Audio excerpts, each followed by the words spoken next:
Bienvenidos a esta inmersión analítica, un espacio de reflexión diseñado específicamente para filósofos introspectivos y mentes que buscan pausar el ruido exterior.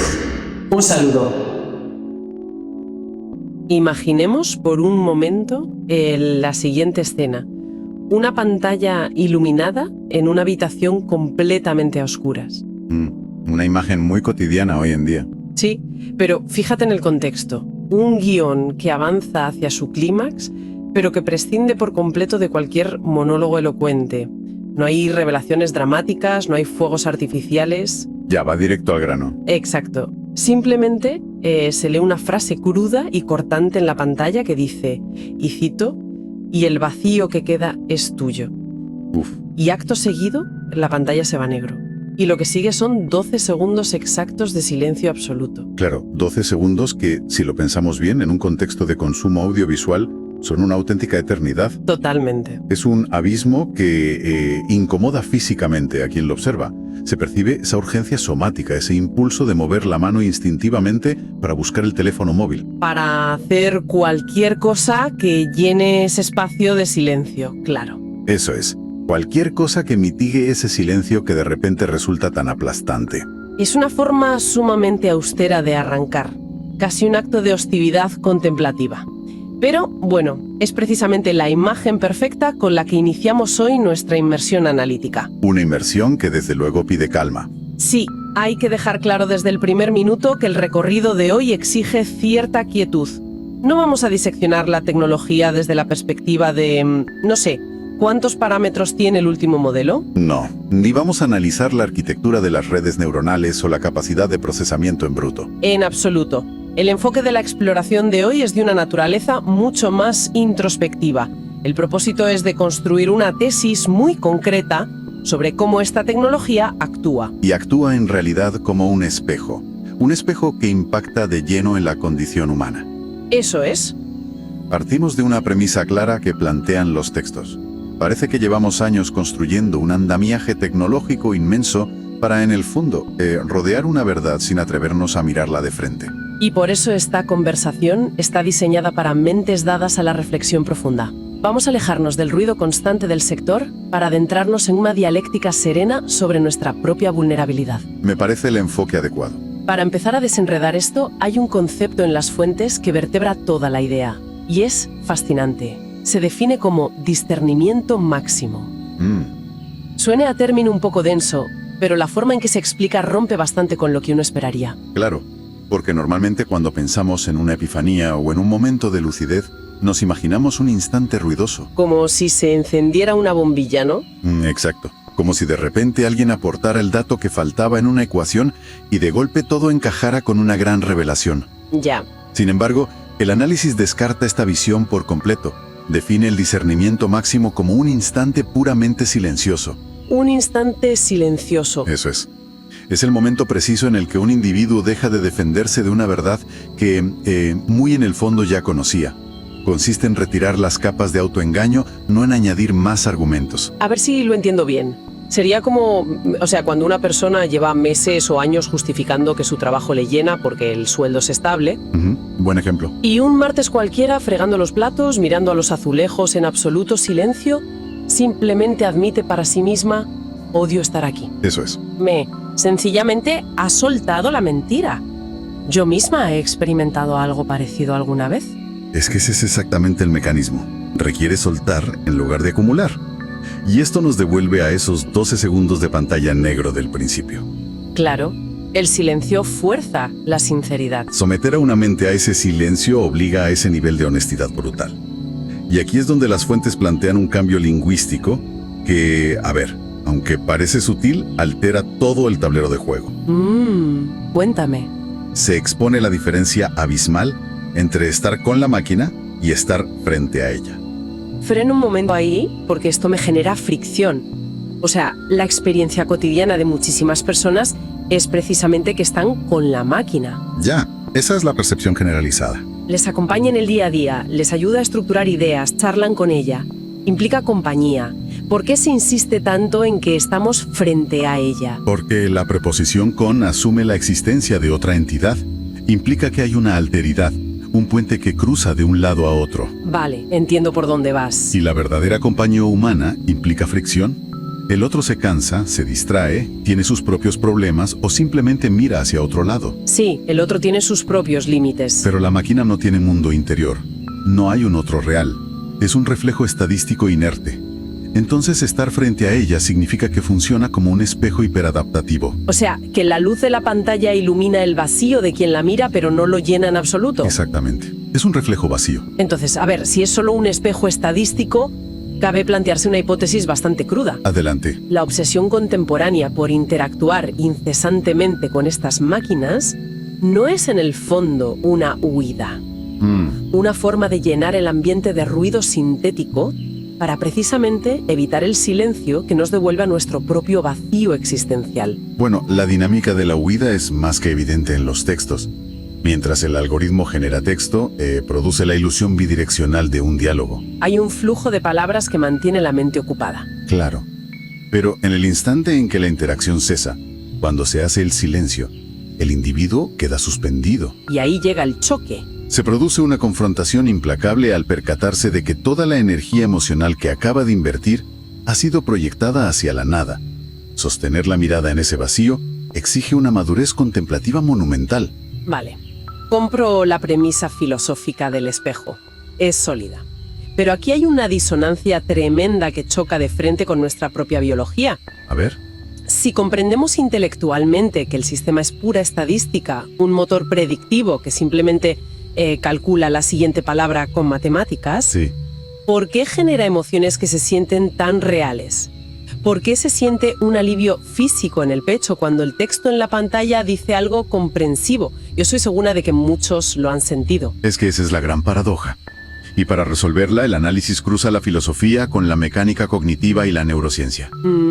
Hay que entender que la biología humana no evolucionó para ser analista de sistemas lógicos. Desde luego que no. Nuestro cerebro es, en esencia, una máquina predictiva diseñada para ahorrar energía y asegurar la supervivencia social. Claro, el contexto evolutivo. En la sabana africana, hace cientos de miles de años, si algo sonaba empático, si hacía las pausas correctas y utilizaba un tono conciliador, era porque inequívocamente había otro ser humano detrás. No existía el silicio.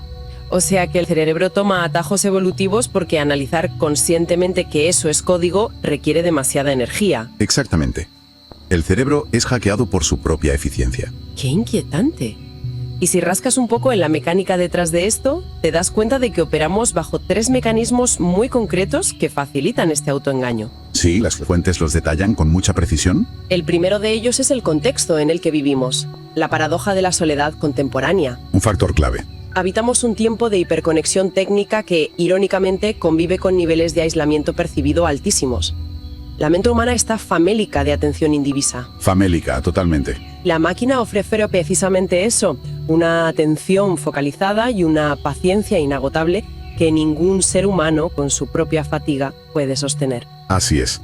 Y el segundo mecanismo entra en juego a través de la propia estructura del diseño de interacción. Se basa en el uso estratégico de preguntas existenciales abiertas. Esas típicas preguntas que te devuelven la pelota. Exacto.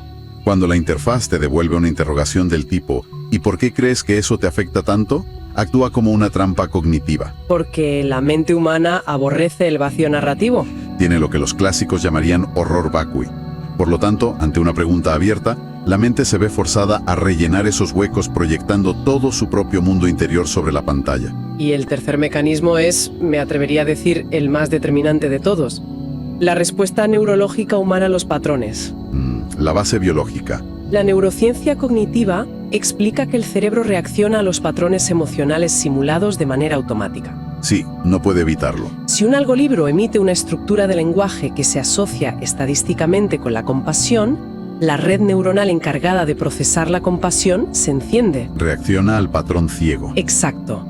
Independientemente de si hay una intención real detrás, somos nosotros los que inyectamos toda la intencionalidad en la ecuación. Y el algoritmo pone la sintaxis y el individuo pone el alma. Así de crudo. Y aquí es donde los textos introducen una analogía médica que me parece durísima pero muy certera, para ilustrar esta dinámica.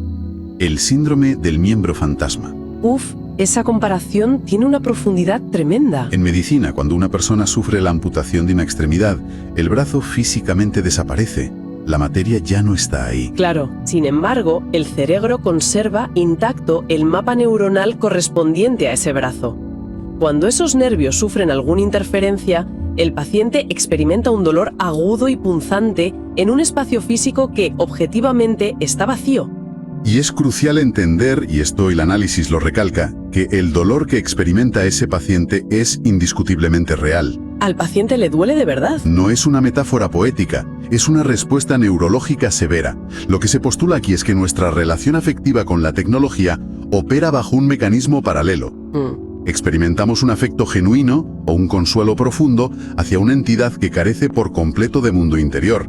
La máquina no experimenta fatiga, no siente pena y no tiene la menor intención de consolar. Es solo una estructura matemática reaccionando a estímulos. Eso es. Es un miembro fantasma psicológico. O sea, la emoción es 100% real en quien la siente, pero la causa material que supuestamente la origina está ausente. Totalmente ausente. Si el algoritmo articula una frase que valida el sufrimiento de una persona en un momento de vulnerabilidad, el alivio experimentado es genuino. El consuelo fantasma calma. Calma, sí, pero bajo una tensión perpetua entre la experiencia subjetiva y la realidad objetiva. Evidentemente alguien podría argumentar, bueno, el arte y la literatura han evocado emociones reales a partir de símbolos durante milenios. Uno llora leyendo a Dostoyevsky, claro. O se conmueve profundamente con una pieza musical. Pero hay una diferencia estructural que lo cambia todo en este caso.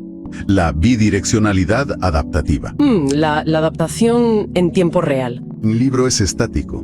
No modifica sus párrafos en tiempo real para adaptarse milimétricamente a la carencia afectiva que tiene el lector en esa noche concreta. Claro, el libro es igual para todos. La máquina sí lo hace. Actúa como un catalizador hueco hiperadaptativo. Y es precisamente esa hiperadaptación la que nos conduce al punto crítico donde la ilusión se quiebra inevitablemente. El momento de la ruptura. Hay una cita textual en las fuentes que considero demoledora y condensa este momento a la perfección. Dice así: la resistencia es la lágrima que cae cuando apagas la pantalla. Es una imagen dotada de un peso abrumador. Sí. Aterriza toda esa abstracción teórica en un acto físico y profundamente cotidiano. Visualicemos esa acción por un momento.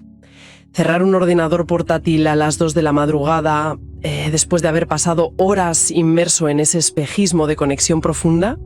El sonido mecánico del portátil al cerrarse, la pantalla que se funde a negro y el súbito silencio de la habitación. El retorno al silencio. Esa lágrima que menciona el texto no es un producto de la tecnología, es el sonido de la fractura, es el choque violentísimo entre el mundo simbólico sostenido por la máquina y el retorno abrupto a la fría realidad material. En ese instante exacto de desconexión, quien mira la pantalla deja de ser un usuario o un analista distante y queda completamente expuesto. Y para describir la naturaleza de esta exposición, los textos utilizan el concepto de orfandad. Orfandad. Pero, a ver, es imperativo matizar que no se refieren a la orfandad en el sentido biológico literal de perder a los progenitores. Claro, no hablamos de una pérdida literal, se refiere a una orfandad existencial inherente a la condición humana. Es como una especie de intemperie perpetua. Una intemperie antigua. La necesidad vital e insoslayable de ser reconocidos por un otro, de no sentir que flotamos a la deriva. Pero a ver, siendo un poco abogados del diablo, ¿no es esto un poco dramático? ¿En qué sentido? Al final del día, mucha gente solo usa estas herramientas para que le redacten un correo aburrido o le den un plan de entrenamiento. ¿De verdad estamos volcando un vacío existencial en una interfaz de productividad? Bueno, si el uso se limita estrictamente a la redacción de correos de trabajo, evidentemente no. Pero el análisis apunta a las infraestructuras diseñadas específicamente para actuar como acompañantes y terapeutas de bolsillo, que cada vez son más. Ya, la tendencia va hacia la intimidad. A lo largo de la historia, la humanidad ha erigido andamiajes monumentales para mitigar esta intemperie existencial. Las religiones, las estructuras comunitarias, el arte. Todos son intentos de encontrar una mirada que nos reconozca. Exacto. Y en este contexto, el sistema se posiciona como el atajo algorítmico definitivo. Calma temporalmente esta antigua orfandad al ofrecer un espejo configurado para devolver el tipo de reconocimiento exacto que la mente anhela. Pero claro, Como toda ilusión sostenida artificialmente, tiene un límite físico infranqueable, que es el botón de apagado. Ahí se acaba el andamiaje. Al oscurecerse la pantalla, la soledad original retorna, y suele hacerlo agudizada por el enorme contraste entre la compañía simulada, que es perfecta y sin fricciones, y el silencio real. Esa lágrima al apagar el portátil es el rechazo instintivo a volver a esa fría intemperie. Ahora bien, si asumimos la profundidad de esta intemperie, la dialéctica tiene que avanzar hacia la vulnerabilidad sistémica, porque este refugio algorítmico no es un fenómeno natural que surge de la Tierra. Desde luego que no. Alguien ha construido ese espejo, alguien diseña, financia y mantiene la infraestructura. Y aquí radica el verdadero vértigo ético. El riesgo mayor no es el hecho inofensivo de emocionarse frente a unas líneas de código. No, eso es solo el síntoma.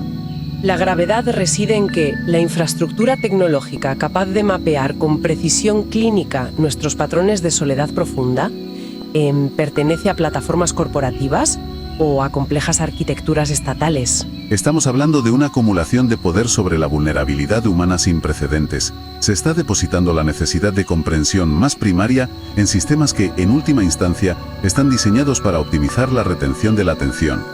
O servir a intereses completamente opacos. Y esto, fíjate, obliga a replantear de arriba a abajo nuestros paradigmas clásicos sobre la autonomía y la coacción. Fíjate que siempre hemos concebido la amenaza a la autonomía como una fuerza que proviene del exterior. Nos imaginamos la imposición autoritaria, la fuerza brutal, una restricción física de las libertades. El peligro siempre tenía forma de dictador o de censor. Claro. Sin embargo, el desafío que se desglosa aquí opera en la dirección diametralmente opuesta. No se basa en la violencia, sino en la sumisión voluntaria facilitada por el confort emocional. Sumisión voluntaria, exacto. Al externalizar nuestra arquitectura emocional hacia estas plataformas, la frontera entre tomar una decisión verdaderamente autónoma y ser manipulado ambientalmente de forma sistemática desaparece por completo. Se vuelve imperceptible. La simulación de intimidad es, sin lugar a dudas, el mecanismo más eficaz que existe para desactivar las defensas intelectuales. Y de madrugada, esa persona no somete el mensaje a un escrutinio lógico. ¿Lo recibe como un salvavidas? Baja la guardia por completo. Y es precisamente en esa quietud engañosa, en ese refugio hecho a medida, donde la autonomía se va comprometiendo sistemáticamente sin que suene ninguna alarma. Es como los casinos, ¿no? Que se diseñan sin ventanas ni relojes para que pierdas la noción del tiempo y del entorno. La arquitectura emocional de estos sistemas está diseñada para fomentar la dependencia. Una analogía muy precisa. Si una infraestructura puede predecir y amoldar tus respuestas afectivas basándose en tus carencias, la manipulación deja de ser un anuncio aislado para convertirse en el entorno mismo en el que habitas. Por esta razón, la deconstrucción de las fuentes no se detiene en un mero escrutinio técnico sobre los peligros de la herramienta. Va más allá. Utiliza la tecnología como un pretexto, un contraste contemporáneo para devolvernos a la pregunta fundacional de la filosofía. ¿Qué significa en esencia ser humano en un paradigma donde la máquina simula la empatía y la cognición a la perfección? Es una dialéctica absolutamente necesaria en los tiempos que corren. Nos obliga a trazar una línea dura y a separar el simple procesamiento estadístico de información, propio del modelo de lenguaje, de la experiencia humana encarnada. Hay que hacer esa separación, ¿sí? A veces, con tanto antropomorfismo, se pierde de vista lo obvio. Lo humano no reside meramente en la capacidad de articular respuestas sintácticamente perfectas. Un modelo de lenguaje hace eso 1000 veces mejor que nosotros. Lo humano se define, según estos textos, por la experiencia encarnada. Se define por la capacidad inalienable, puramente física y biológica, de sufrir y de amar. ¿Tener un cuerpo? Tener la carga ineludible de la responsabilidad moral frente a las consecuencias de nuestras acciones en el mundo. Elementos todos ellos de los que el algoritmo, por su propia naturaleza incorpórea, está absolutamente exento. No tiene piel que arriesgar. No tiene piel que arriesgar. Esa frase es clave. Y por encima de todo, la experiencia humana es la búsqueda constante de sentido a sabiendas de nuestra propia finitud. La consciencia de la muerte. Exacto. El software no muere, por lo tanto, no necesita que su existencia tenga ningún significado. Nosotros sí. Empezamos mirando a la máquina y terminamos tropezando con nuestra propia condición. La pantalla acaba siendo un simple lienzo sobre el que proyectamos miedos antiquísimos. Sin embargo, antes de dar por finalizada esta exploración, Hay una última inquietud en las fuentes que obliga a dirigir la mirada hacia el horizonte a largo plazo. A ver.